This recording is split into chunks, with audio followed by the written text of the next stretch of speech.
fellow YouTubers. I'm going to teach you a class on how to take the tire off of a four-wheeler. Okay, we have a flat front tire on our Polaris Magnum 330, our utility vehicle, which will be represented by everybody say Gravedigger. Gravedigger. Okay, so I would take the four-wheeler, which is down there by the horses, and I'll bring it up around, and I bring it down to the barn because that's our flattest, sort of cleanest, coolest shaded area. It's summertime in Kansas.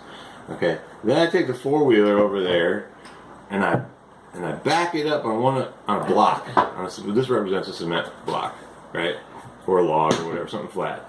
And I back one of the tires up on it until the four-wheeler's wobbly. All right, that's easier than trying to jack it up, I think. Okay, because you know it's pretty heavy.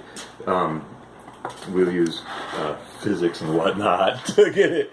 All right, but it might be this back tire, so you're gonna have to play with it. I don't know which one is gonna make it wobbly. All right, so that's the second thing you're supposed to do. Let's back it up to the first thing. Once you get it set up, while it's still not on the block, not spinning freely, so you're trying to get it to the wheel spins freely. Love you. Okay, that's how you know you can pluck it off. There's like 5 or 6 bolts right here. They might be nuts. I don't know. You have to go look at it.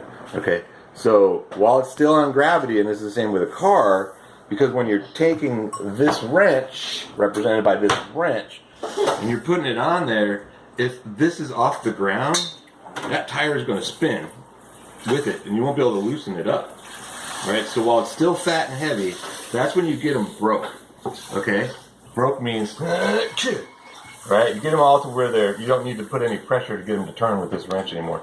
Then you back it up onto that block, right? And you start undoing all of them. Okay? Until you can wrestle it off. Now you might end up putting it on the jack if it's too heavy. Like this might not make it high enough. You know, you'll see. You'll see. But when I come back with the tire, we can all just grab it and lift to put it back on, and it'll be easier.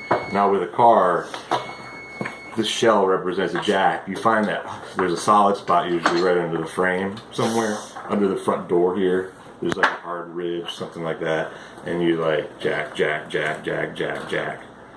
But first, the first step is to loosen them up.